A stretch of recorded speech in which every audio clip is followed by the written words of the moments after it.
श्री जानकी वल्लभ विजयते. श्री ज्ञानेश्वरी अध्याय 9. श्री गणेशाय नमः. श्री सरस्वते नमः. तरी अवधान एकले दिजे, मग सर्व सुखाशी पात्र होईजे.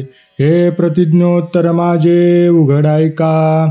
श्री ज्ञानेश्वर माऊली सर्व श्रोते मंडळींना उद्देशून म्हणतात की महाराज, आपण माझे म्हणणे नुसते अत्यंत लक्ष देऊन ऐकले की पुरे, तेवढ्यानेच आपल्याला सर्व सुखाची प्राप्ती होईल असे मी उघड प्रतिज्ञा करून सांगतो.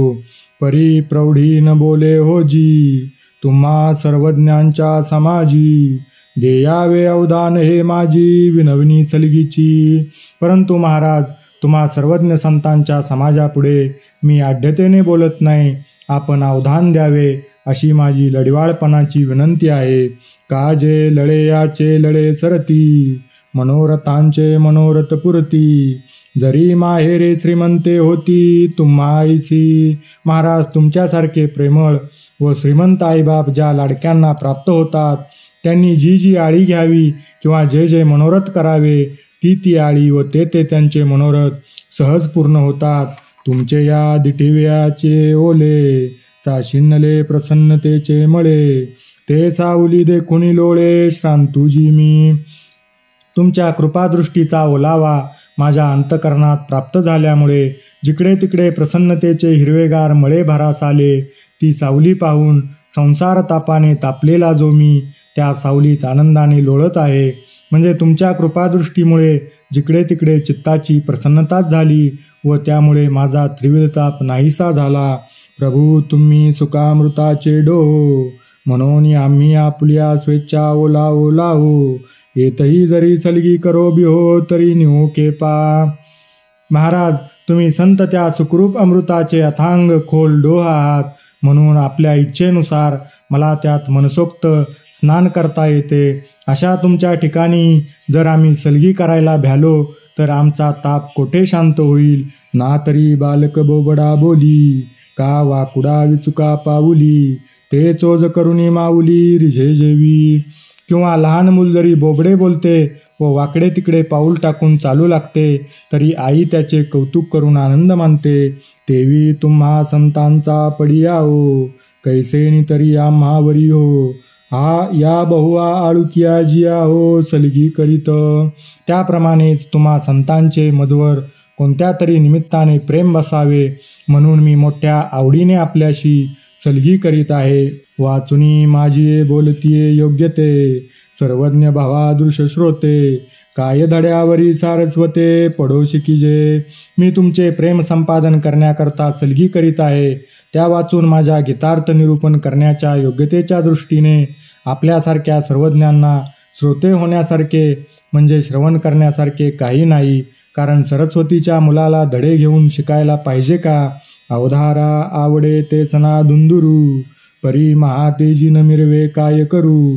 अमृताची ताटी ओगरू, ऐसी रस सोय कैसी. महाराज पहा, केवढ्याही मोठ्या काजव्याच्या किंवा टेंब्याचा प्रकाश असला तरी तो महातेजरूपी सूर्यप्रकाशापुढे आपले तेज मिळवू शकत नाही. काय करणार. अमृत वाढलेल्या ताटात त्याच्या बरोबरीने वाढता येईल असे योग्य पक्वान्न कोणते असणार. हा हो हिमकराशी विंजणे, की नादा पुढे ऐकवणे. लेनियाशी लेणे हे कहियाती. अहो हे पहा, चंद्राला वारा घालणे किंवा सुस्वराला सुस्वर ऐकविणे अथवा अलंकाराला अलंकार घालणे हे कधी कोठे दिसते का. सांगा परिमळे काय तुरंबावे, सागरे कवने ठाई नहावे. हे गगनची आडे आगवे, ऐसा पवाडू कैसा. सांगा बरे, सुवासाने कशाचा वास घ्यावयाचा किंवा समुद्राने कोठे जाऊन आंघोळ करावी अथवा आकाशाचा जी मध्ये समावेश होईल अशी जगात आकाशापेक्षा मोठी वस्तू कोठे असणार. तैसे तुमचे अवधान धाये, आणि तुम्ही म्हणा हे होय. ऐसे वक्तृत्व कवना आहे, जेने रिझा तुम्ही. त्याप्रमाणे महाराज, तुम्हा सर्वज्ञ संतांच्या एकाग्र करून श्रवण करणाऱ्या चित्ताची तृप्ती होईल व तुम्हाला संतोष होऊन हे होय वक्तृत्व असे तुम्ही म्हणाल. असे वक्तृत्व कोणापाशी असणे शक्य आहे. तरी विश्व प्रगटिती आग बसती, काय हाती वेन कीजे आरती. का चुळोदके आपापती अर्जुने दिजे. तरी पण सर्व जगताला प्रकाशित करणाऱ्या तेजस्वी सूर्याला प्रेमाने काडवातीने ओवाळीत नसतात काय? किंवा समुद्राला समुद्राचे पाणी घेऊन आदरपूर्वक अर्घ्य देत नसतात का? प्रभू तुम्ही महेशाची मूर्ती आणि मी दुबळा अर्चितसे भक्ती. म्हणून बोल जरी गंगावती तरी स्वीकाराल की. महाराज, आपण शंकराच्या मूर्ती आहात व मी अत्यंत दरिद्री प्रेमभक्तीने माझ्या निर्गुडीच्या पानाप्रमाणे असलेल्या बोलाने तुमचे अर्चन करीत आहे, हे तुम्ही स्वीकारालच. बाळक बापाचे ताटी रिगे आणि बापा तेची जेवू लागे, की तो संतोषिले निवेगे मुखची ओढवी. लहान मुलगा आपल्या बापाच्या ताटात जेवायला बसतो व बापाला जेवू घालतो, ते पाहून बापाला अत्यंत आनंद होतो व आनंदाने मुलाच्या हातचा घास घेण्याकरता आपले तोंड तो पुढे करतो. तैसा मी जरी तुम्हा प्रती चावटी करीतसे बाळमती, तरी तुम्ही संतोषी जे ऐशी जाती प्रेमाची असे. त्याप्रमाणे मी जरी तुमच्यापुढे नेमतेपणाने गीतार्थ निरूपणाचा चावटपणा केला तरी तुम्ही संतुष्ट व्हावे असा प्रेमाचा स्वभावच आहे. आणि तेने आपुलेपणाचे निमोहे तुम्ही संत घेतले असा बहुवे. म्हणून केलीये चलगीचा नोहे आभार तुम्हा. आणि तुम्हा संतांच्या ठिकाणी शरण आलेल्या विषयी आपलेपणाचा मोह फारच असतो, म्हणून मी आपल्याशी केलेल्या सलगीचा किंवा लढिवाळपणाचा आपल्याला भार वाटणार नाही. अहो तानयाचे लागता झटे तेने अधिकची पाना फुटे, रोषे प्रेम दुनवटे पडियंतयाचेनी.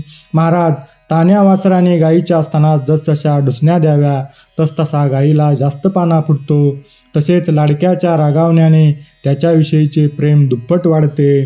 म्हणून मजले कुरवाचे निबोले तुमचे कृपाळूपण निदेले, ते चैले ऐसे जी जाणवले या लागी बोललो मी. म्हणून मजलेकराच्या बोलण्याने जे तुमचे निजलेले किंवा सुप्त असलेले कृपाळूपण जागे झाले असे कळून आले, म्हणून अवधान द्या असे मी बोललो. एरवी चांदीने पिकविजत आहे चेपणी, की वारया घापत आहे वाहनी, हा हो गगनाशी गवसनी घालीजे केवी. आडीमध्ये घालून चांदणे पिकवितात काय? वाऱ्याला लोटून वाहावे लागते काय? अहो महाराज, तसेच आकाशाला गवसणी कशी घातली जाईल? ऐका पाणी ओती जावे न लगे, नवनीती मातुला नरिगे, तेवी लाजिले व्याख्यान न निगे देखोनी जयाते. महाराज ऐका, पाणी पातळ करावे लागत नाही, लोण्यात रवी शिरू शकत नाही. त्याप्रमाणे ज्या वस्तूला पाहताच तिचे वर्णन करणारे शब्द लाजून मागे फिरतात, हे असो शब्द ब्रह्मजिये बाजे, शब्द मावळलेल्या निवांतू निजे, तो गीतार्थ मराठिया बोलीजे हा पाडू काही. हे असो ज्या ब्रह्मवस्तूच्या ठिकाणी शब्दाची प्रवृत्ती नाही, असे जाणून वेद देखील मौन धारण करतो व परब्रह्मरूप होऊन जातो. ती गीतेची अर्थरूप ब्रह्मवस्तू मराठी भाषेत सांगता येईल अशी योग्यता कुठली? परी ऐसिया ही मज दिवसा, तो पुढतियाची एकी आशा, जे दिटिवा करुणी भवादृशा पडियंतया होवावे. गीतार्थ निरूपण करण्यास मी असा अयोग्य असूनही निरूपण करण्यास धजलो, ते एकाच आशेने की धिटाई करून तुमच्यासारख्या संतांचे आवडते किंवा लाडके व्हावे. तरी आता चंद्रापासून निवविते, जे अमृताहुनी जीवविते, तेने अवधाने की जो वाढते मनोरथा माझिया. तरी चंद्रापेक्षाही प्रसन्नता उत्पन्न करणाऱ्या किंवा अमृताहुनी जीवित अमर करणाऱ्या एकाग्र चित्ताने श्रवण करून गीतार्थ निरूपण करण्याचा माझा मनोरथ उत्तेजित करा. काजे दिटिवा तुमचा वरुषे, तै सकळार्थ सिद्धी मती पिके, एरवी कोंबेला उन्मेषू सुके जरी उदास तुम्ही. कारण तुमच्या कृपादृष्टीचा वर्षाव झाला असता बुद्धीच्या ठिकाणी सर्व अर्थसिद्धीचे पीक येते, म्हणजे बुद्धीत सर्व शब्दार्थ बरोबर स्फुरतात. आणि जर तुम्ही उदासीन राहिला तर ज्ञानाचा फुटलेला अंकुरही सुकून जातो. सहजे तरी अवधारा, वक्तृत्वा अवधानाचा होय चारा, तरी दोंदे पेलती अक्षरा प्रमेयाची. महाराज, हे स्वाभाविकच आहे पहा. जर वक्त्याच्या वक्तृत्वाला श्रोत्याच्या एकाग्रतेने व प्रेमाने श्रवण करण्याचे खाद्य मिळाले तर वक्त्याच्या मुखातून जी अक्षरे निघतात ती सिद्धांताने भरलेली असतात. अर्थबोलाची वाट पाहे, ते तर अभिप्रायोची अभिप्राया ते विये, भावाचा फुलोरा होत जाये मतीवरी. अर्थ बोलण्याचीच वाट पाहत असतो, म्हणजे तोंडातून अक्षरे निघण्याचीच वाट, की लगेच अर्थ शब्दात शिरतो.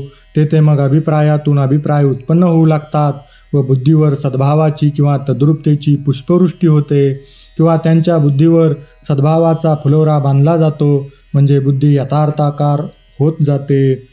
म्हणून संवादाचा सुवा ओढळे, तरी हृदयाकाश सारस्वते ओळे, आणि श्रोता दुच्छिता तरी वितुळे मांडला रसू. म्हणून संवादाचा अनुकूल वायू वाहला तर वक्त्याच्या अंतकरणात ब्रह्मविद्येचे मेघ वळून येतात, आणि श्रोता दुच्छित्ताने ऐकत असला तर मांडलेला रसही नाहीसा होतो. अहो चंद्रकांतू द्रवता किर होय, परिते हातवटी चंद्रिकी आहे, म्हणून वक्ता तो वक्ता नोहे श्रोतीनी विन. अहो महाराज, चंद्रकांत मणी पाझरतो यात शंकाच नाही, पण त्याला पाझर फोडण्याची कला मात्र चंद्राच्या ठिकाणीच असते. म्हणून प्रेमपूर्वक एकाग्रतेने श्रवण करणाऱ्या श्रोत्या वाचून वक्त्याचेही वक्तृत्व उचंबळून येत नाही. परी आता मुते गोड करावे, ऐसे तांदुळी कासया विनवावे, साई खडियाने काही प्रार्थावे सूत्रधारा ते. पण आम्हाला गोड करून घ्या, अशा तांदळाने जेवणाऱ्यांना प्रार्थना कशाला करायला पाहिजे, किंवा आम्हाला चांगले नाचवा अशी कळसूत्री बाहुल्यांनी सूत्रधाराला प्रार्थना करायची असते का. तो काय बाहुल्यांची आकाजा नाचवी, की आपुले जाणीवेची कळा वाढवी, म्हणून या माया ठेवा ठेवी काय काज. सूत्रधार कळीच्या बाहुल्यांकरता नाचवतो का, की आपल्या ठिकाणचे कलाकौशल्य दाखवण्याकरता नाचवतो. म्हणून मला या प्रार्थना वगैरेची उठाठेव करण्याची आवश्यकता नाही. तव श्री गुरु म्हणती काही जाहले, हे समस्तही आम्हा पावले, आता सांगे जे निरूपिले नारायणे. तेव्हा श्रीगुरु निवृत्तीनाथ म्हणतात, अरे बाबा, का चिंता करतोस, तुझे सर्व म्हणणे आम्ही मान्य केले आहे. आता तू श्रीकृष्णाने अर्जुनाला जे काही सांगितले ते आम्हाला सांग म्हणजे झाले. हेत संतोषोनी निवृत्तीदासे, जी जी म्हणून उल्हासे, अवधारा श्रीकृष्णाईसे बोलते झाले. श्री निवृत्तीदास श्री ज्ञानेश्वर महाराजांना श्रीगुरूंचे भाषण ऐकून संतोष झाला व ते उल्हासाने म्हणाले की अहोजी सद्गुरुनाथ, भगवान श्रीकृष्ण काय बोलले ते आता ऐका. श्री भगवान उवाच, इदं तु ते गुह्यतमं प्रवक्ष्याम्य न सूयवे, ज्ञानं विज्ञानसहितं यज्ञात्वा मोक्षसे शुभात. ज्ञानोबा तुकाराम. ना तरी अर्जुना हे बीज, पुढती सांगिजेल तुझ, जे हे अंतकरणीचे गुज जीवाचिये. किंवा अर्जुना, जे सर्वांचे मूळ कारण आणि सर्व जीवांच्या अंतकरणात गुप्त असलेली अशी जी वस्तू ती मी आता तुला पुढे सांगत आहे. येणे माने जीवाचे हे फोडावे, मग गुजपा कापा मज सांगावे, ऐसे काही स्वभावे कल्पिशी जरी. अशा प्रकारे जीवाचे अंतकरण उघडे करावे व त्यातील गुप्त गोष्ट मला का सांगावी, असे कदाचित मनुष्य स्वभावानुसार तू कल्पना करशील. तरी परियेसी गा प्राज्ञा, तू आस्थेचीच संज्ञा, बोलिलीये गोष्टीची अवज्ञा नेनशी करू. तर सुबुद्धी अर्जुना सांगतो ऐक. तुझे अर्जुन हे नाव म्हणजे आस्थेचेच किंवा श्रद्धेचेच दुसरे नाव आहे, आणि तू सांगितलेल्या गोष्टीचा कधी अनादर करीत नाहीस. म्हणून गुडपणा फुले मोडो, वरीन बोलणे ही बोलावे घडो, परियामुचे जीवीचे पडो तुझ्या जीवी. म्हणून ते ज्ञानाचे गुप्तपण नाहीशे हो व बोलण्याजोगे नाही ते बोलावे लागो.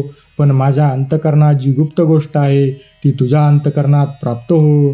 आगा थानी किर दूध गुड, परी थानाशीच नव्हे की गोड, म्हणून सर्व का शिवितयाची चाड, जरी अनन्य मिळे. बा अर्जुना, दूध स्तनातच असते, पण स्तनाला त्याची गोडी मिळत नाही. म्हणून दुधासाठी तळमळणाऱ्या व आईवर विसंबून असणाऱ्या लेकराची इच्छा पूर्ण हो असे आईला वाटते. मुडाहुनी बीज काढिले, मग निर्वाळलिये भूमी पेरिले, तरी ते सांडी विकुरी गेले म्हणोये काही. कणगीतून बीजाचे धान्य काढून जर उत्तम मशागत केलेल्या जमिनीत ते पेरले तर ते व्यर्थ सांडले गेले असे म्हणता येईल काय.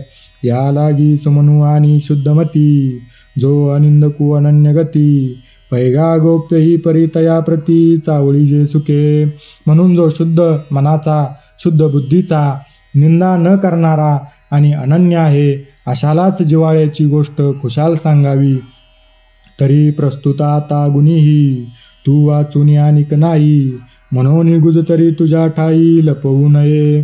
माझ्या अंतकरणातील असलेली गुप्त गोष्ट सांगण्याकरता जसा सद्गुणी पुरुष आवश्यक आहे, तसा सद्गुणी सध्या तरी तुझ्या वाचून कुणी नाही. म्हणून अंतकरणातील गुप्त गोष्ट आहे, तरी मला तुझ्यापासून लपवून ठेवता येत नाही. आता किती नावा गुज, म्हणता कानडे वाटेल तुझ, तरी ज्ञान सांगेन सहज विज्ञानेशी. आता अर्जुना, मी तुला वारंवार गुज सांगतो म्हणताना कंटाळा वाटेल, तेव्हा विज्ञानासह ज्ञान मी तुला सांगणार आहे. परी तेची ऐसे निवाडे, जैसे भेसळले खरे कुडे, मग काढीजे फाडो वाडे पारखुनिया. खरी व खोटी वस्तू परस्परात मिसळल्या असता ज्याप्रमाणे त्यांना पारखून अलग केले जाते, त्याप्रमाणे विज्ञान पारखून अलग करून सांगणार आहे. का चाचूचे निसांडसे, खांडीजे पय पाणी राजहंसे, तुझं ज्ञान विज्ञान तैसे वाटून देऊ. किंवा ज्याप्रमाणे राजहंसाने आपल्या चोचरूपी चिमट्याने मिसळलेले दूध पाणी अलग करावे, त्याप्रमाणे मी हे तुला मिसळलेले ज्ञानविज्ञान अलग करून सांगतो. मग वारयाची आधारसा, पडिनला कोंडा का नुरेची जैसा, आणि कणांचा पेसा राशिवा जोडे.